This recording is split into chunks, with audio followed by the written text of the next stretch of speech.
Hey everyone, Ben here. This time I'm going to present you a special episode. I'm probably going to be a little fanboyish this time, but that's just because, I am. I'm having Leah Tharin with me, who is an exceptional figure in the field of product-led growth. I've been reading her old work and new work back and forth, and she always hits home with her takes, and I'm learning with every post. So if you're into sales or a sales-related field, or heck, maybe you're just into fun memes and stuff, this episode is for you. Hey Leah, welcome to the Stellar Work podcast. I'm so glad having you here. Thank you for having me, Ben. I was really impressed by how funny, how honest, and how helpful and overall just practical your content was, that I was like, I need to ask you to come on the show. At least in order for me to learn something about like product-led growth or product-led sales, because I happen to be an engineer who just tackles the biggest issue in the company I'm working at. So that happens to be sales, and it's going to be marketing. And as an engineer, like I'm reading through your content and I'm like, that is the level that I need to hear things. Okay, thank you very much for the flowers. I think I'm just like perpetually angry and I'm just really good at writing it down and then people think it's funny. But it's most of the time it's also true, I guess. Yeah. Before we dig too deep into that, maybe we could start by you introducing yourself to our audience so everyone gets to know you a little better. Okay, so I don't know how to introduce myself. I'll give you a couple of options and then you just pick one. So my name is Leah Tharin. I'm the person that has a very difficult last name to pronounce because everybody gets it wrong, which is fine. I order pizzas under the name Rodriguez because the people who are taking the orders, they always know how to write Rodriguez, but they never know how to spell my last name. I'm from Switzerland and I talk a lot about product-led growth online. Which is a distribution model. We're going to talk about it probably a little bit, but most of the times I'm more like interested with fascinating things like how do you organize companies, people, and make investors happy. I guess that makes my day better. And I'm doing so with I'm trying to be a little bit honest around this because I cringe quite a lot, like when I'm having to sell myself and so forth. So it's it's a bit hard, like to kind of describe myself, but like that's kind of like the style that I have. And like, who do I work for? I usually talk about B2B SaaS, something that I recommend everybody to take up into their dating profile because it's pretty hot. So B2B SaaS, scaleups, so usually companies that have already some revenue going, and I just basically help them to structure their growth, also product management, sales, basically everything. Yeah. Does that make sense? I don't know. Like maybe I think it does. It does. And looking at what you've accomplished so far, like when I'm looking at your Substack subscribers, that seems to work pretty well. Yeah, kind of, kind of. Like it started out very, very well. 2024 was really my year. And then I kind of had a slump. I'm tired at the moment, like for a couple of months now, I've been a little bit like on the chilling side. So, yeah, no, I think it's going well, but like, we also have an incentive to kind of pretend that we're doing better than we actually are, which is a thing that everybody should keep reminding themselves, like when they're talking to influencers like me. So, yeah. But yeah, no, I think it's going well. One of the reasons why I reached out to you was because I was reading your posts and it almost felt like I inspired you to write your content. Because whenever I'm reading through it, I'm like, you're like, don't write fake personalized emails out of a can. Like, be honest about how you approach them. And I'm like, oh yeah, that's me. I used a robot to write my fake personalized emails. So thanks. And then I need to stop reading further because I keep finding those bullet points that I'm doing wrong or where I can improve, or those ideas that I want to pick up. So that's really like one thing that you wrote, which really struck me was, I'm not sure if I get this right. Like you said, if your incentives are just cash and pizza parties, you're leading a pyramid scheme, not a team. That's true. Yeah. That sounds like something that I would write. Yeah, that's absolutely true. And I was like, I led so many pyramid schemes. Yeah, but like, like this is how we grew up, right, in these companies. Like, so, I mean, I've been in the industry for, oh my God, every time I say this number, I realize how old I am. It's like 25 years, give or take, right? Like, I've been there when Google was not existing yet, or like when, yeah. Anyways, so it's like companies are in some kind of way a very honest reflection about how society thinks about stuff, for better or worse. You know, there's always like a flavor of the month, like where everybody kind of like tries to do whatever they think is right now popular. So like giving out free pizzas is going to be like, it's kind of like the bad version of like a very real need, which is like making people happy. Um, yeah, or like when companies start to pretend that they care about the LGBT every June, and then suddenly they don't, and so it's just weird, right? Like it's just stuff that we do, and I think that's why it's so easy to make fun about it.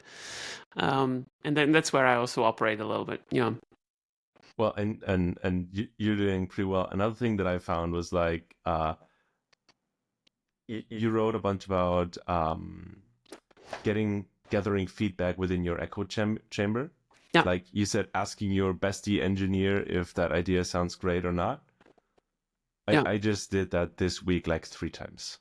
So yeah, I can say something to it if you want to. Write less, and less frequently, because I can't keep up fixing my shit with the pace that you keep producing posts. Okay, fair enough. Well, I'm not writing that much anymore. This is funny to me because everybody tells me like, "Oh, you're everywhere," and I'm like, "No, I'm not." Like, I actually write. I have never written less than in the last couple of months than in the last 2 years. But that's funny because the way that LinkedIn kind of distributes the stuff is a bit fuzzy, right? Like, I don't understand it anymore, and it's very hard to kind of see like who is consistent and who is not. But yeah, no, I'm very glad that it resonates with people. Let's dive a little bit into the topic that I want to learn from you, which is product-led growth. I read a couple of things, but I'm still wondering, like, if you could give me a brief introduction to the topic and how it's different from what, like, the classy approach maybe is. I'm not sure how to call it. Yeah, so if you talk about a product that makes money, then you have usually something that is good, so the product itself, and you also need a distribution model. That's at least the standard theory, right? Like in order to have a successful product, you need to reach people and also sell it in some ways, and the product needs to be good enough, right? So like we have the product and we have the distribution. The two models that we are usually talking about is either product-led growth and sales-led growth. Sales-led growth would be if I have a salesperson going out and generating either, they sometimes call it generating demand, which is a bit of a weird. Are those like contrarian concepts? Like, are those like... In some ways, yes. So in some ways, yes. So let me just walk really quickly through like what the theory is, right? So like one of them is like sales-led growth is the idea of I have a salesperson going out and finding interest in the market, telling about or like selling our product with even to people who might not know that they need it and so forth sometimes, matching the interest from the buyers to the sellers. And it's not a necessarily bad thing, right? Like as much fun that I make about salespeople, this is a legit profession, of course, and it's also a good one. It makes a lot of sense because not every product is one where people were just waiting for it. So the other thing is like product-led growth, where we talk about this is usually self-serving value. So something that you can try out in a freemium, in a trial, and so forth. So you might say that, well, but you know, if I talk to salespeople, they also sometimes have trials and so forth. So the lines start to get blurry. The point is that a product-led growth product usually means you have a huge market in terms of the amount of people that you're selling it to. So a good example would be Netflix, Spotify, and so forth. And it is not worth it for the company to have a one-on-one relationship with you or a salesperson, because it's just, it doesn't work out from a cost perspective, but it's also easier for the prospect, right? So you don't need to have a salesperson to show you how Netflix works, but you don't want to, maybe you do not want to pay for it as well up front. So you want to have a trial. So that's where the idea of the trial came from, right? Like you're telling it, like you're trying it for 7 days and so forth. So product-led growth is about everything where you self-serve your value by de-risking the consumer, so you, through various means. So by having the trials, but also having monthly payments instead of yearly payments. Sometimes we have freemiums. So freemiums are kind of like, you can use this forever in a very limited way of fashion. So a freemium would be any social media portal that you can think of, like Reddit, Facebook. I haven't been on Facebook in the last 10 years, so I don't know exactly, but you catch my drift. So we have these different concepts where we try to put a lot of focus on the consumer before they even pay money, right? Like, so we try to convince you by showing you as much as we can from the product before you make a buying decision. And I try to condense this. I think I'm the one that coined the phrase in regards to this with like show, don't tell. I mean, I did not make up the show, don't tell phrase. This is something from show business, but like in connection with product-led growth, it's about showing value and not talking about it. And these are fundamentally different. Now, why would you use one over the other? Sales-led growth is usually very good when you talk about few clients with a lot of money, enterprise, complex, individual solutions, and so forth. When the market does not know about you, so for instance, 10, 15 years ago, Tesla was nowhere. It's still the same product essentially, but people also didn't know what it means to have an electric car. Like charging infrastructure, how much does this cost me and so forth, right? So like the market was not waiting for this. And in that case, you need to have salespeople going out and doing something about this, right? Like you're trying to kind of sell the car so it's getting into the hands of people and so forth. Whereas product-led growth is more like on the lower end. Now, this is the theory. What I'm talking about oftentimes is that the reality is that we have a mixture of everything anyways at the same time, right? So like it's called like product-led sales. You have a mixture. Like what do you do with this? Sometimes companies have all three of those. So they have product-led growth for the smaller accounts, and they have sales-led growth where they really go out and try to sell to the bigger accounts, and then a mixture in between that nobody really knows. And all of these are being handled different in how the company is evaluated, how it sells to the consumers, and how you structure this. And that's just going to pause it for a second, but like that's kind of like the rough theory around it. Unfortunately, it's not that simple. And I was about to ask if we could like explore maybe the Tesla topic a little bit deeper, because I feel that it's really hard to find the sweet spot where you want to have like salespeople work in, but also want to have like your product selling itself, if that's the right term to describe it. And I was just wondering if there are more characteristics or more perspectives on where to set the right amount of sales or product, because with Tesla, it almost like old school car business would be a salesperson selling a car to a consumer, and Tesla shifted it a bit by mainly ditching all the sales person, the personal connection there, and giving you the option to buy it and have it delivered at your door. Yeah. And then within the German market, at least, they transitioned back to having certain dealerships that also do maintenance and stuff. But if you're the type of person who wants to buy from a salesperson, you can go there and buy it from them. Yeah. So are there any characteristics on like the amount of money or the type of business that I'm in, so that would help me to set to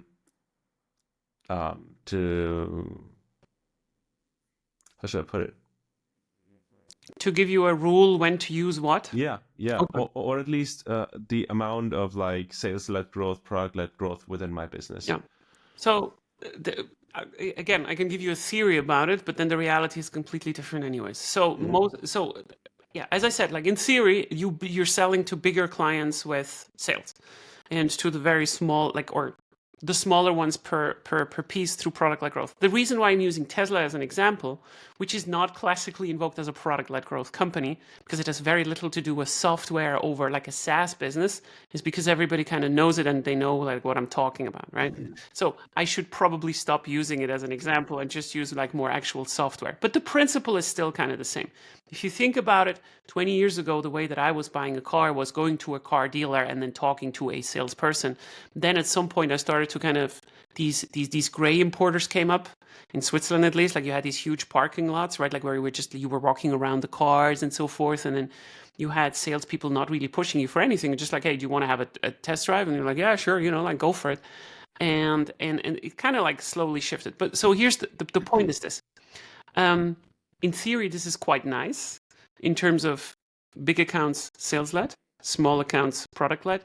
In reality, when you're founding now a new company today with AI and all this kind of all this crap that is going on right now, then you should anyway start with sales, like sales-led growth. You should actually start with sales-led growth. And that has very little to do with the economics behind it. So like how much money do I pay per acquired customer, and everything to do what you can learn from your customers to inform your product development while also having a PLG kind of compatible motion. So what does that look like? What that means is that you need to sell to people to understand why they're buying from you. Because one thing you're getting over salespeople, or like you doing sales like with them, is qualitative feedback. And that is something that product-led growth oftentimes does not have.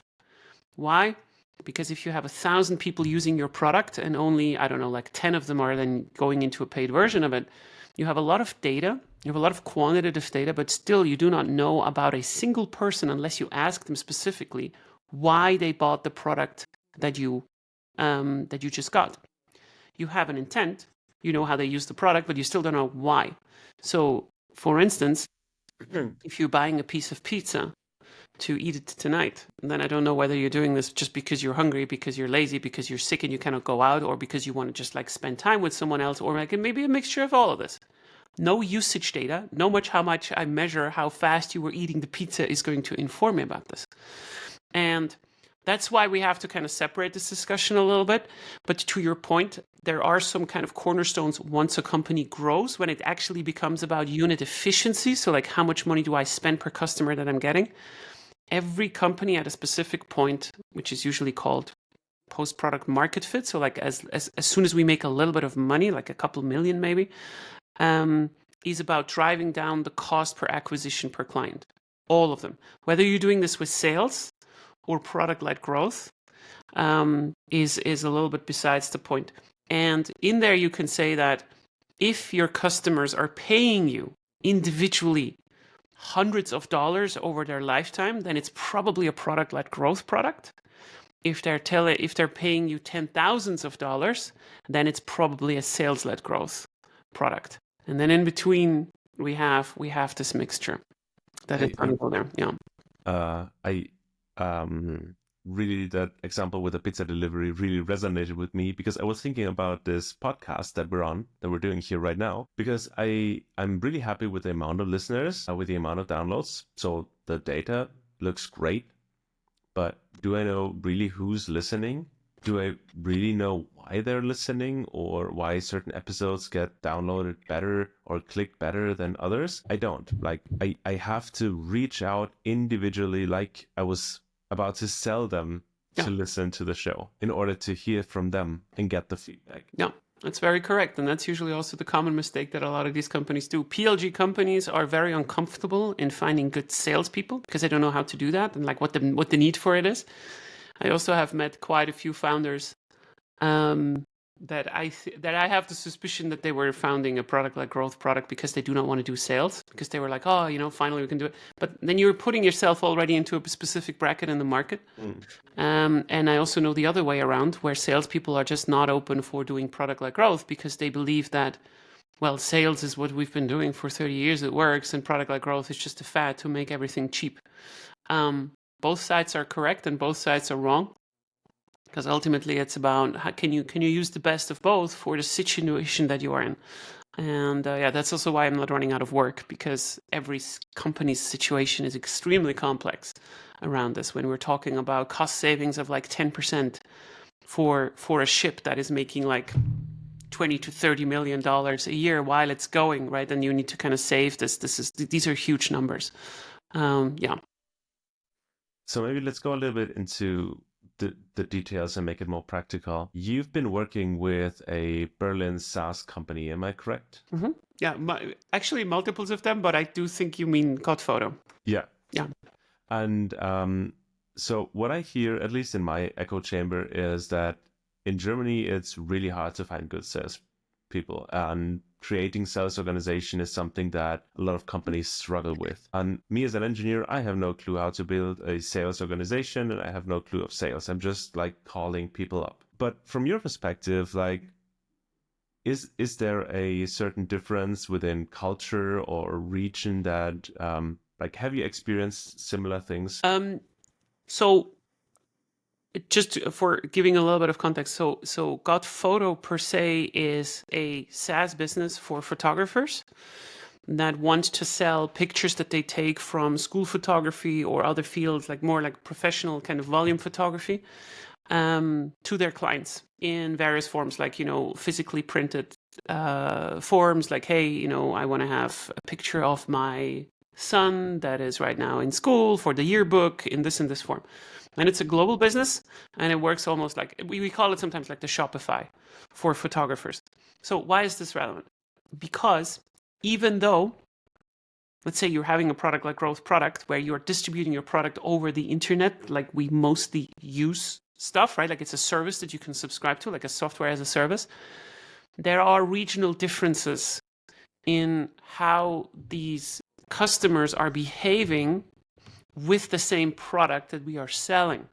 So for instance, in the US, there is a much bigger pressure towards bigger accounts, or just also the way that school photography works. It's completely different than Germany, for instance, or like Europe as a whole. Europe is anyways extremely fractured because of this. So we have also much more different languages and so forth.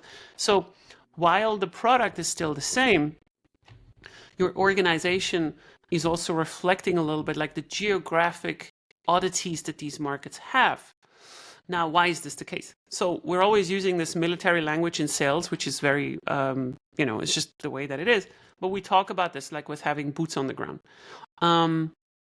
It is still true to this day that really big accounts just close better if you have people physically present in these locations to sell your product if you want to sell into enterprise markets.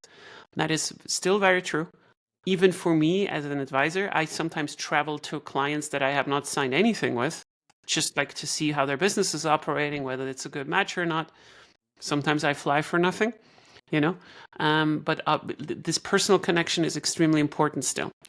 And now, so what is the difference between sales in the US and in Germany, for instance, or like Berlin as a city specifically?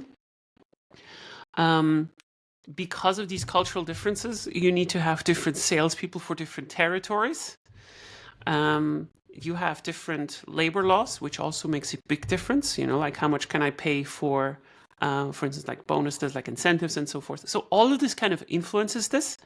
And that's why we have, I think we have most salespeople actually in the United States. And that's kind of like the first difference, like when you're trying to find good salespeople.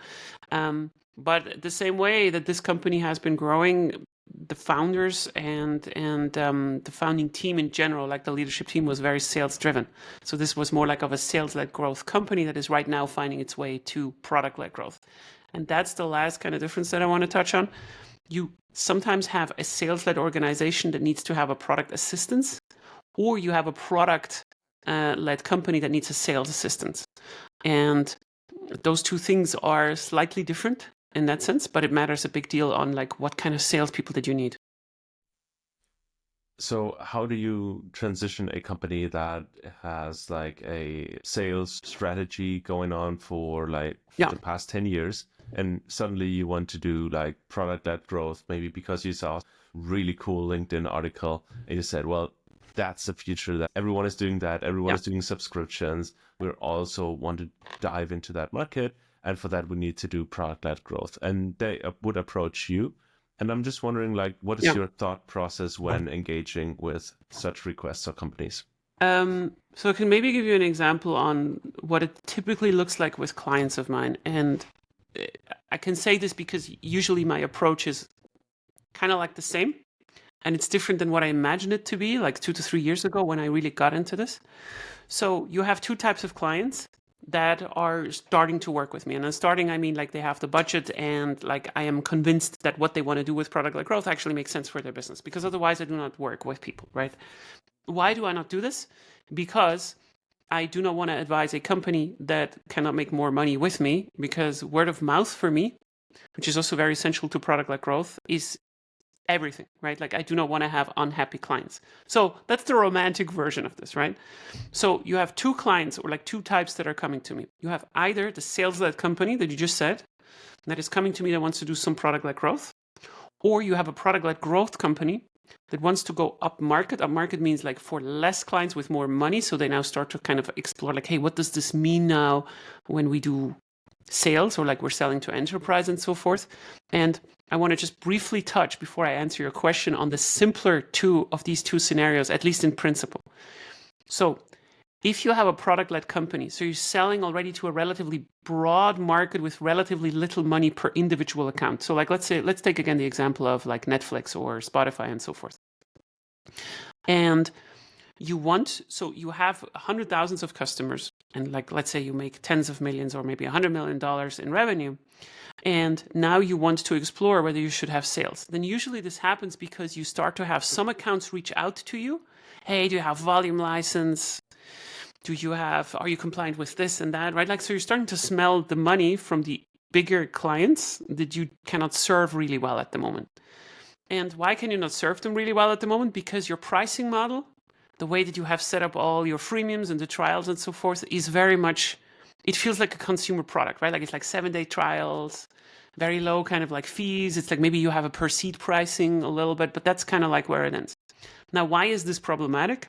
Because you have to start to kind of create exceptions in your organization. And the way this looks like is usually that they start with an Excel sheet where they start like, hey, this one client, we bill only once a year, and they have 100 licenses.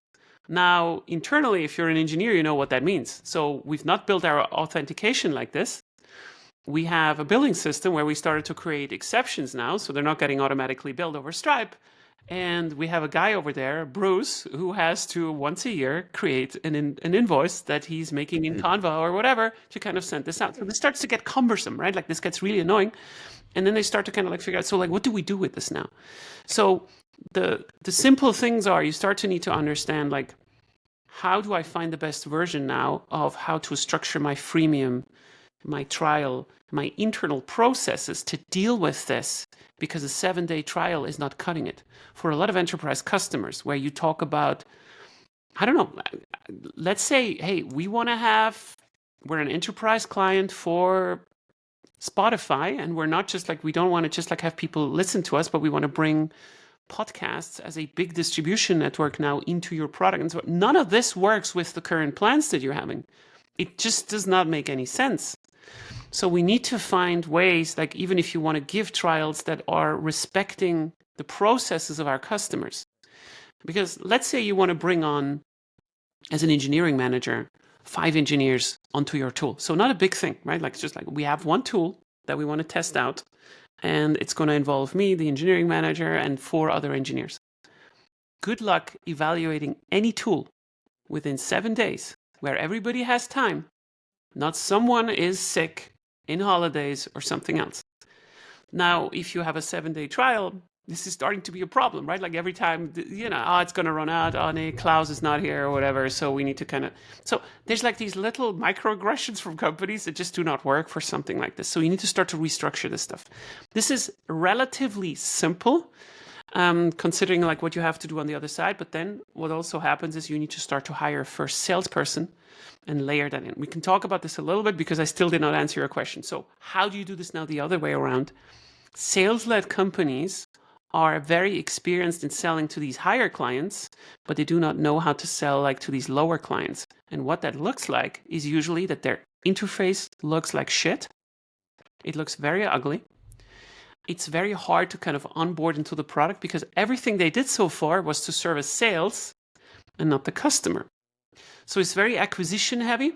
So Salesforce is a very good example, right? Like it's a product that is just like, it's good in the end, right? Like once you get it running, it's very, very good, but none of it has been optimized for being self-serve. So you're starting to talk about how do I create an interface that is self-understandable? How do I create plans that do not torpedo what I already have going in my existing customers? Imagine this, you have a company that pays you $10 million a year for, 50 accounts, and now you're coming out with a freemium that costs like a fraction of this.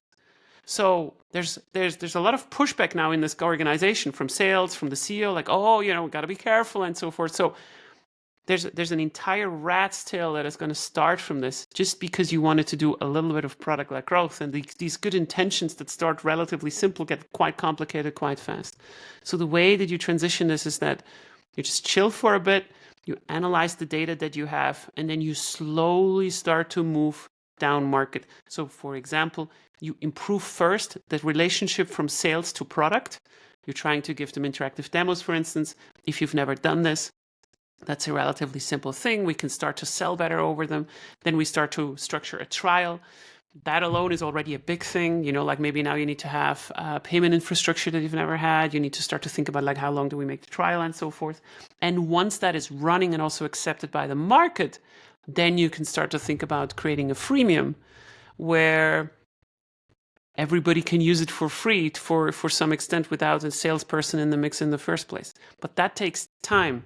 And a lot of sales-led companies that are angry on LinkedIn that say that product-led growth doesn't work for them have always tried to kind of like short the shortcut.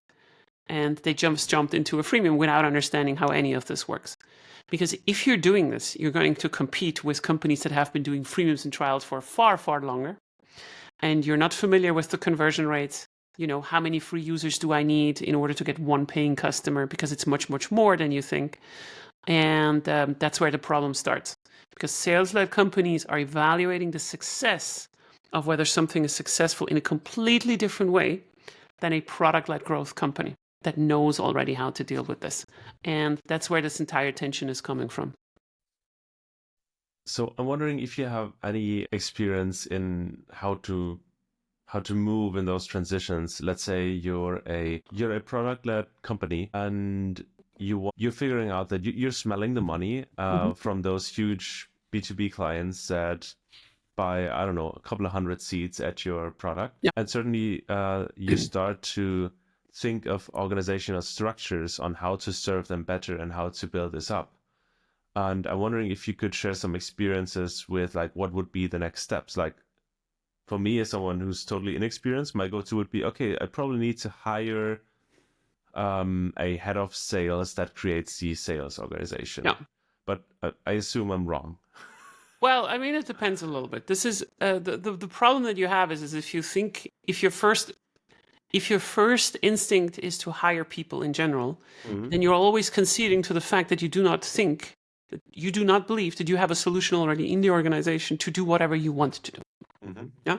So I think the very first step is usually to prove that you have B2B demand that you can actually monetize. And for that, you do not need a salesperson. Let me give you an example. So what I did at Smallpdf in 2020, I think it was, or 2019, I can't remember exactly, is we started also to have like some hypothesis like, there is B2B demand out there for us. And I know that the COO at the time said like, we tried B2B, it's not working.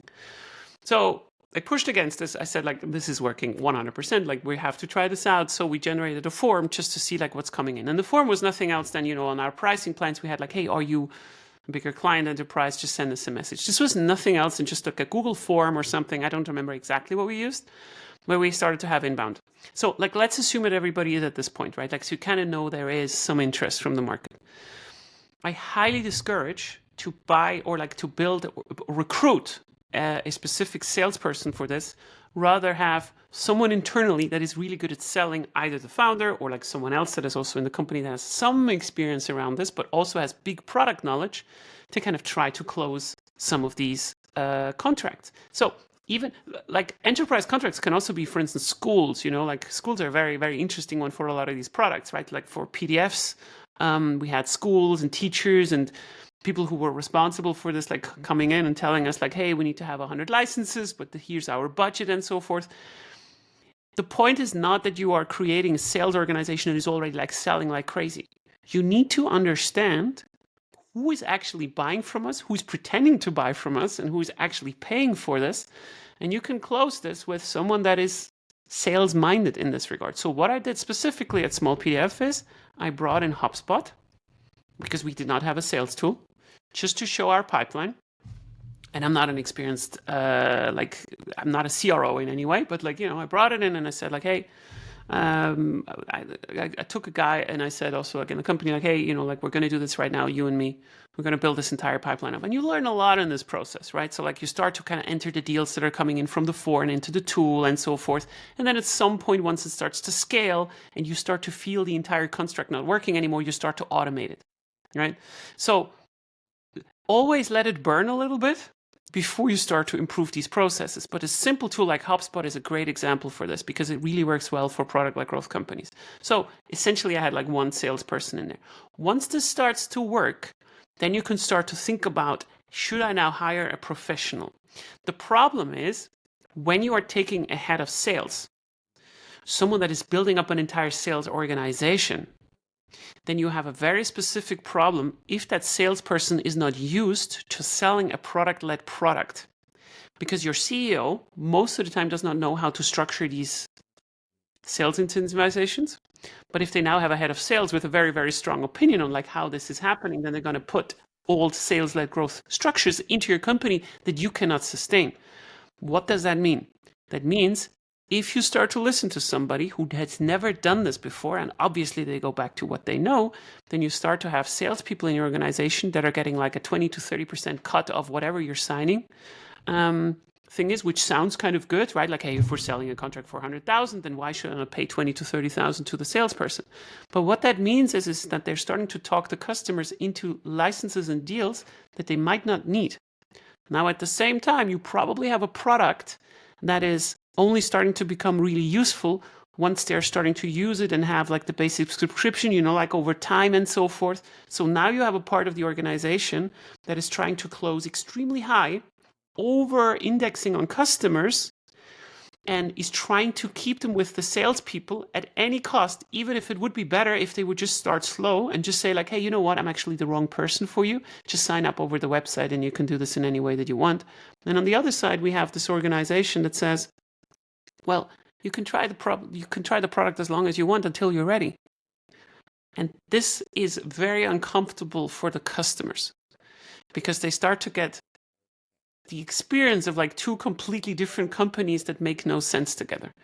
And that's problematic. That's very, very, very problematic. And you can see this then afterwards in the numbers. So actually, when you're at the point of hiring someone, you would look out for someone who has been that alien within the different organization. So someone who has been the salesperson within the product-led growth company, yeah, or the other way around. 100%. And this is another reason why a founder should have some sales organization so they can call out the bullshit of whatever sales organization that you're starting to put in place. Like most product-led companies that I work with have something of a growth team.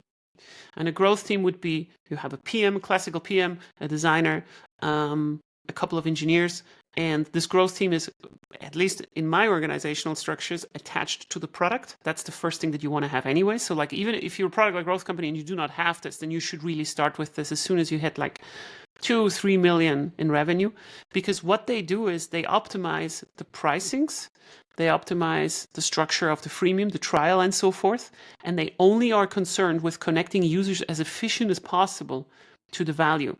And that means from all the leads that we're getting from marketing, how many convert into using the product, this conversion rate in between is what the objective is of that growth team. So it's not a product team. It looks like one because it has engineers and it has designers in it.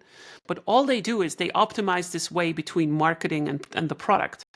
And this is so important because they're very, very cross-functional. Now, if you think about it in this way and you say, okay, you know what?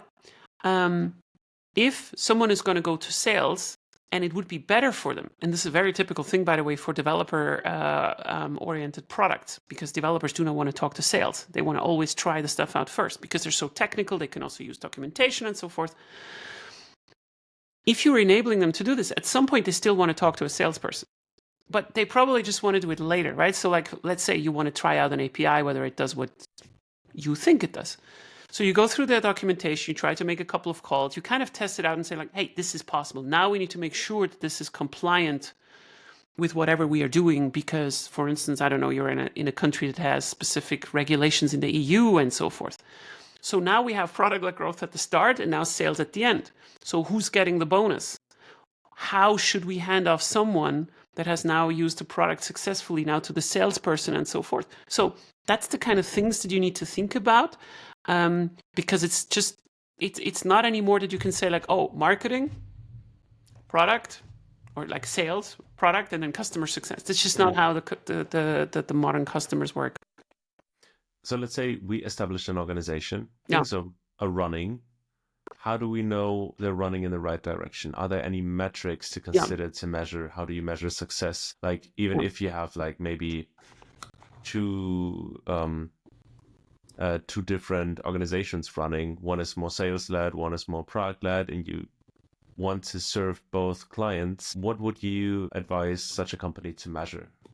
So you usually have two tracks. I'm not going to complicate it and give you three with product-led sales, but like you have two tracks. So like let's say you want to evaluate like how good is my product-led growth motion.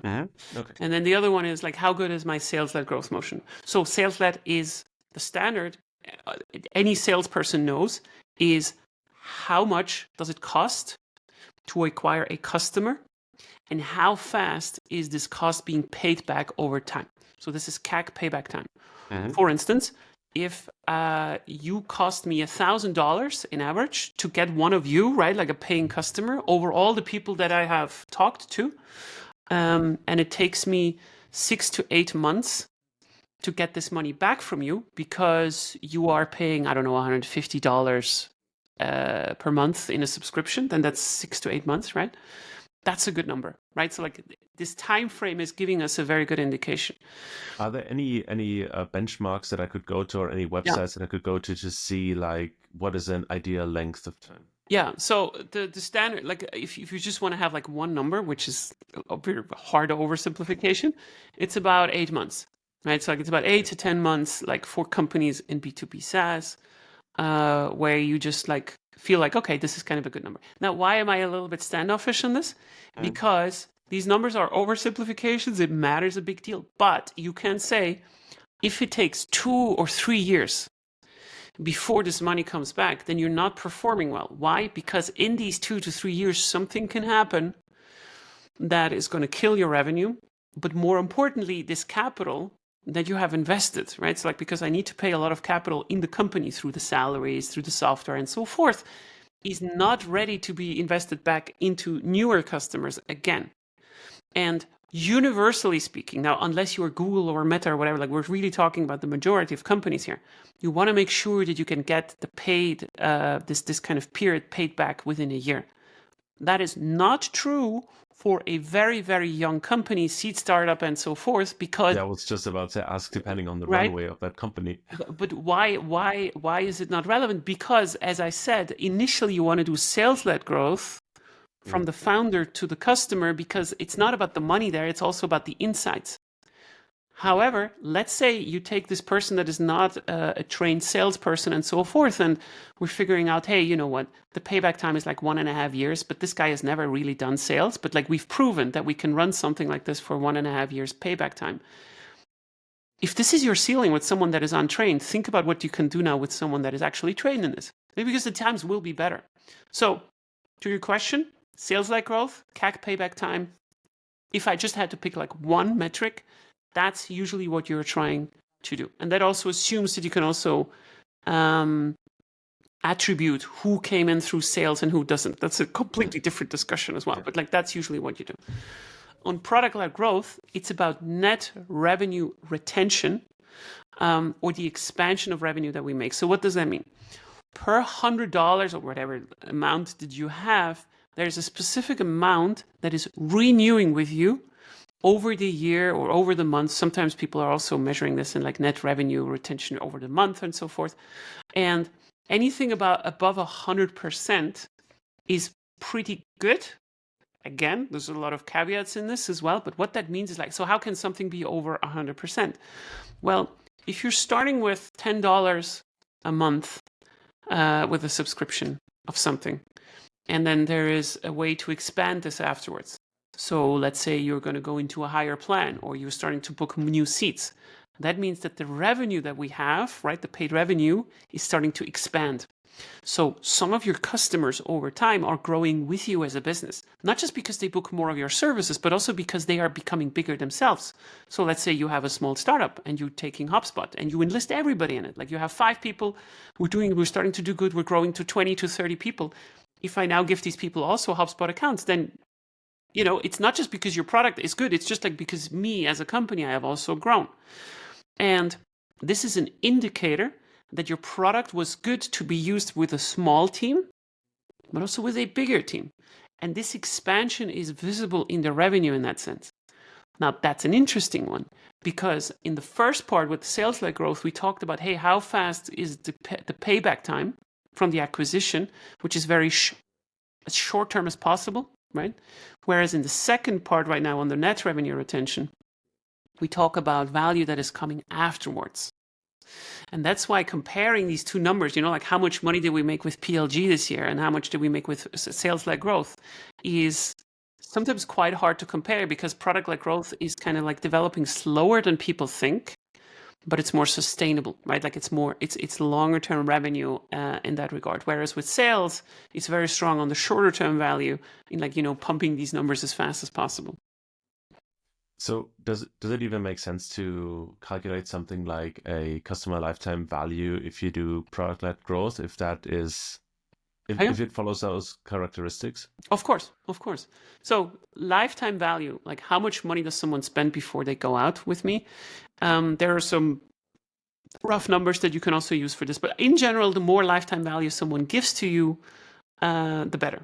But let's say we say, okay, the product has a lifetime value of $1,000, but that lifetime would be 1 month. So it's just like you pay once, like just 1 month, and then people just churn again. Why is this problematic? There's a big difference between whether you're getting $1,000 over 10 months, 20 months, 30 months, or whether you're getting it over 1 month. Because that would mean if everybody churns after 1 month, in average, that you have a churn, like a monthly churn of an insane amount, right? Like you're losing all this money again relatively fast. That means you don't have net revenue retention. Whereas if you start to be slow, right? Like people are also staying in your product, they start to recommend it to other businesses and so forth, then you start to have something that kind of expands. This is exactly why we are tracking net revenue retention, not just revenue. Because there's a difference between revenue that is already existing from the last year, that is right now renewing, and revenue that we have acquired, like, new revenue. Like new revenue that we have generated over the years, which is also important, right? Like growing is important.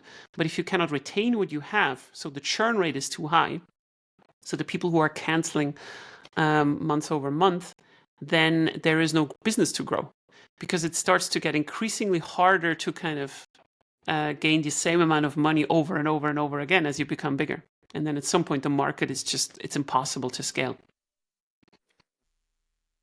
I feel like I have a million other questions to ask, but we're running out of time. And I'm wondering if you could share some ideas and perspectives on, if people want to know more about this, learn about this, anything that you could recommend where people should go to. And of course, all of your pages. Yeah. So I think the simplest, and I'm going to do some self-promotion here because it's whopping me actually. I had the same problem at the beginning, right? Like I could not find really good sources on the stuff and so forth. Especially reliable sources, because there's just like, if you go on LinkedIn and you just kind of search for advisory on B2B sales or SaaS, you just get like a big bunch of bullshit. Yeah, I'm talking about this quite a lot. It's not hard to find content. It's hard to find good content. And all this content sounds the same. It's like my content also was copied everywhere, right? Of course, right? Like people just take your stuff and they steal it from you and so forth. And it's fine, right? Like I'm also inspired by other people's ideas sometimes. And, I'm not saying that I'm holy in that sense. I'm just saying that it is not hard to kind of find something. But if I'm allowed to do some self-promotion, the one thing that I've written by myself, which I feel like has been also very transformative when I was writing it myself, was like the product-led growth guide. It's called Leah's product-led growth guide. It's the version 3 right now. It's completely free. There's no strings attached. It's being used also in a university to teach this kind of stuff to others. There's no, you don't have to do anything for this. You can just read it. I think that's the first kind of source to kind of start with. And then I highly recommend to just go into areas that are very specific to you. Which means once you start to kind of understand the basics and you would like to learn more in a course, then you start to go to companies like Maven or Reforge or whatever, and you start to learn about product-led growth there if you're really interested in that. Or you buy books or whatever. I don't have a book, so that's fine as well.